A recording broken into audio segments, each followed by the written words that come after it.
of Rav Avigdor Miller, it's hard to believe. It's 23 years since Rav Avigdor Miller is no longer in this In a quarter mile, turn left onto Jerryville Pike. Baruch Hashem, I was zeicha to see Rav Avigdor Miller.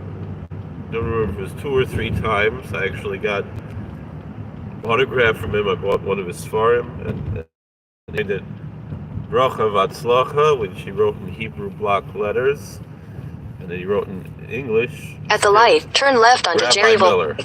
That's what I remember. I have it in my house. It was Behold the Nation, Behold the People, whatever the... Remember, Hein Ha'am.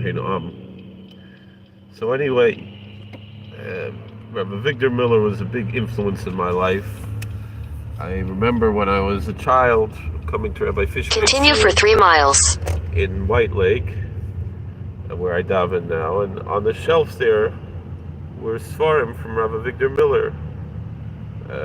Sing You Righteous, Rejoice, O Youth. And I picked up these books. I asked Rabbi Fishbein Zalgazunstein if I could borrow them. He said, of course. And then I went to go learn in Ezra Academy, and we had a Rebbe there, Rabbi Dax, was a Talmud of Rabbi Avigdor Miller. I was zeicha, when I taught English in Fallsburg, to teach Rav Avigdor Miller's Einiklach. So, Termach Seres Alachsanya Shalah. They said Rav Avigdor Miller also taught people English. He was very, I think he also taught trigonometry. He knew English very well. Very, very brilliant person. But of course, it's his apologetics and his theology and his hashkofa that we all know so well, that Baruch Hashem we're zeicha to learn. Of course, he had views that a lot of people would be very have different ideas about. He was a young Earth creationist, which is something that a lot of even in the Orthodox Jewish world there are different views about. And again, he was a very strong apologist, probably the greatest Jewish apologist of the 20th century.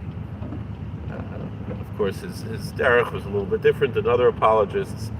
He was very strong and tough. I'm saying most of the Jewish apologists tended to be, we think of maybe, although not that he wasn't a Kanoy, also, Rav Shamshon Raphael Hirsch is that Rabbi Fishbein learned by Rav Gustman, and he said that Rav Avigdor Miller was well known. He would go around to many different yeshivas and give shmuzin, Chaim Berlin and Amir, and also by Netzach Yisrael by Rav Gustman. And the story goes that Rabbi Fishbein saw himself. Rabbi Fishbein learned by Rav Gustman. He was also Magen Shir by Rav Gustman. And Rabbi Fishbein said that Rav Gustman wanted to sit and listen to the shmuzin from Rav Avigdor Miller. And Rav Avigdor Miller said, that's not covered to the Rosh Hashiva to listen to my shmuzin.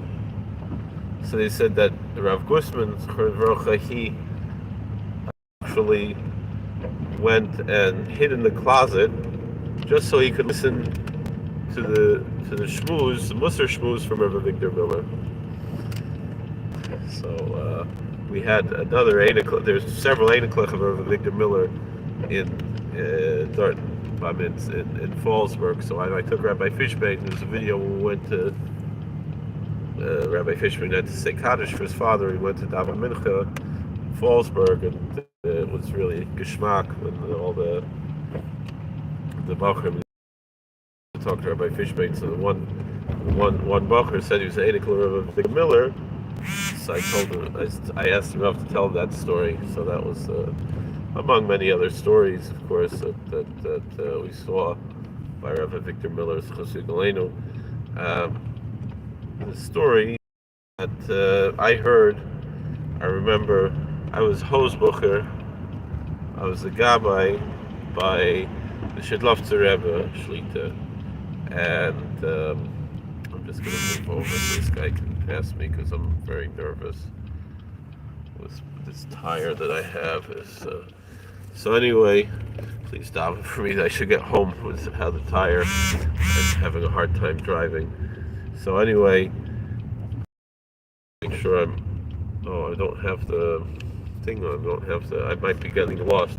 So just this one story before I have to go because I don't want to lose my GPS. So we were by some Syrian Jews, and one Ingerman Balabos, he told a story. He said that he had learned in Magen David, which is a Syrian yeshiva, the cheder there, and then his parents sent him to the Mir in Brooklyn. So as Dort Gevei, Mir Yeshiva, and in the Sephardic yeshiva, that he memorized the whole Pentateuch, the first 5 books of the Bible. And so he was supposed to have 4 days a week, in addition to the Talmud class and everything else, so 4 days a week, a class in the Chumash, and at that same period, once a week, to go to the Musar Shmuz to Rav Avigdor Miller. So he was, was a kid in school, and he got a little bored. So he was acting up in school, and the Rebbe, the teacher there, got angry that he was acting up, and so he said, "Your punishment is," and he knew the whole. He didn't because he was bored because he already knew everything. So his punishment was that instead of coming to Chumash Shir, he would go day to Rav Avigdor Miller's Musar Shmuz. So he goes, he's there for a few days, and Rav Miller said, "Bacher, you were here yesterday." And he said, "Yeah, I was here the day before too." And he explained what happened. He said, "All right, I'm going to talk to your Rebbe, get you back into your class." He said, No. I'd rather be here. I'm enjoying this more than the Chumash Shir." So then he said, "Okay." So he gave the same shmuz every day, whatever it was, 5 days a week. Okay, so just because of this one bacher, he would still give the same basic shmuz, but the examples he would give and things he would change every day, even though otherwise he would have said the same shir verbatim, the same class, the same shmuz verbatim every day. Instead, he changed it just for this one kid. And so this Balabas who we met in Manhattan from Brooklyn, he said, "That's a real gadol. That's a real gadol. That's a real great person." That type of sensitivity that he had. Hello, Haylen. So, unfortunately, I have to figure out what's going on with my GPS because it seems like I lost it. Let's see if we can do Efshar L'Kaim Shneihem.